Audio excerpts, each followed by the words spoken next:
So for Aristotle, to flourish for anything, to decide what flourishing is for something means to look at the unique nature of the thing and to decide what that thing, what is the unique potential of that thing? What is it that that thing does that nothing else does, right?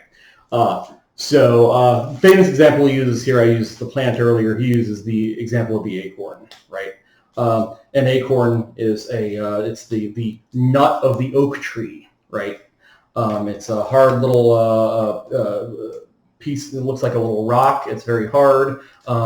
When I was a kid, we would get into rock fights with the rocks at each other. In a pinch, an acorn will hurt the kids down the block just as much as a rock, right? So to the untrained eye, it just looks like this little inert rock, right? But the acorn can do something that no rock can do, right? And that is, with the acorn, or the right circumstances and the right conditions, given the right amount of time, can make this fabulous transformation from the dumb little acorn into the mighty, beautiful oak tree, right?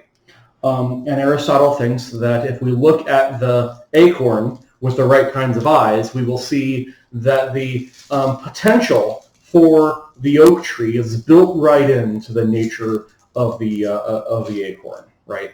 And everything that enables the acorn to transfigure itself into the oak tree is good for the acorn. Everything that interrupts that transformation, being drought, being eaten by a squirrel, and so on, is bad. Is what we say is bad for the acorn, right? So to figure out that the oak tree is the unique function of the acorn, is to figure out what is good for the acorn, right? So we have to ask ourselves, well, then, do human beings have a unique function, right? And if we're going to figure out what that unique function is, we need to look at what is unique about human beings, right? And for Aristotle, what is unique about human beings is our three-part soul, right?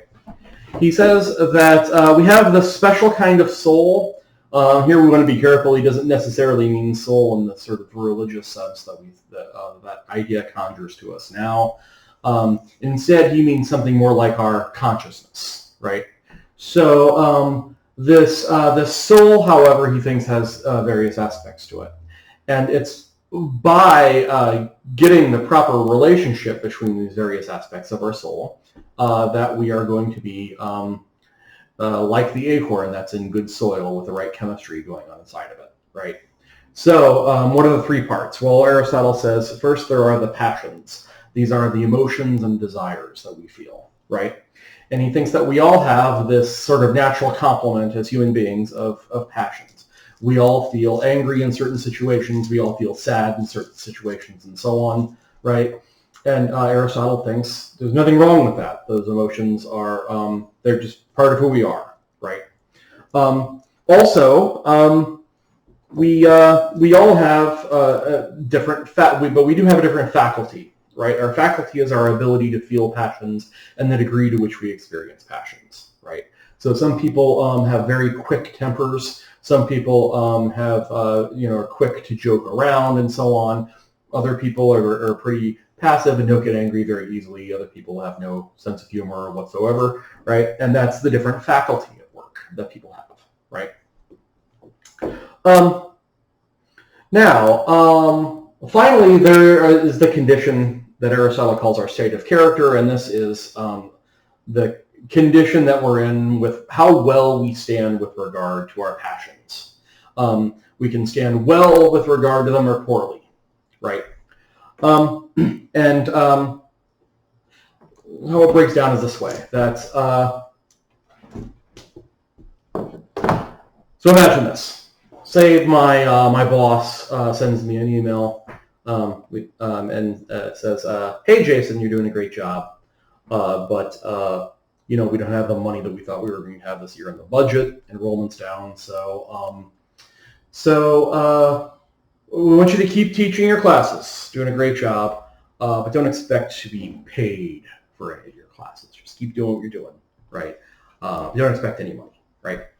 So now, Aristotle thinks in this situation, especially given the fact that I've already taught part of the class, it would be perfectly reasonable for me to experience certain passions, like I feel betrayed or I feel very, very angry, right?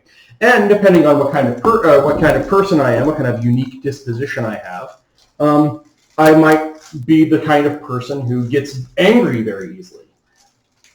I actually sort of am. I do have a pretty quick temper, right?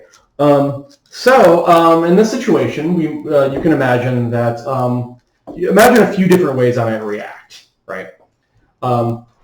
So imagine this situation in person, right? My boss calls me into her office, says, "You're doing a great job, but we're not going to pay you. But keep teaching, keep doing your job," right? So there are a few ways I might react. One way I might react is I might let my anger totally overtake me, and I might say, I might start screaming and start cussing at her and trashing her office, and kicking her around the kicker, right? Now we normally would play this game in here live in class. How would you describe somebody who behaved that way? If you're walking down the hall at that moment, how would you describe somebody who was freaking out like that? And some of the words, in a word or two, right? Some of the words that come up is, well, crazy, immature, right? A hothead, right? Notice that none of us want to be described that way, right? Those are all pejorative. They're all names that we don't want to be part of. They're not flattering ways of describing something, right? Now, notice this, that, if I'm walking down the hall and or you're walking down the hall and you instead see me do this, that you overhear her say, tell me I'm not going to be paid, and instead of getting very angry, I scrunch it all down, shove it all down, and I say, "Oh, it's okay, no need to pay me, ma'am, thanks a lot, nice shoes, by the way," and I just sort of meekly kind of back out of the office, right? Given that situation, somebody clearly being taken advantage of, but doesn't stand up for himself at all, right? And instead just meekly backs down. How do we describe that person in a word or two, right? Well, words that come up are things like wimp, right? Somebody who's meek, somebody who can't stand up for himself, and so on. Again, none of us want to be described this way, right? But now imagine a third way I might react. That, I feel my anger coming up on me, only natural, but I get a hold of it, right? And take a deep breath and I say, "Look, you can't treat me this way. I'm at the very least going to be paid for the classes I've already taught. And if you want me to teach one more class, we've got to get this straightened out. So let's go down and talk to the dean," right? Now, in a word or two, as you're passing by, how might you describe somebody like that? Well, the words that let me speak for you. The words that come up are, mature, responsible, assertive, right?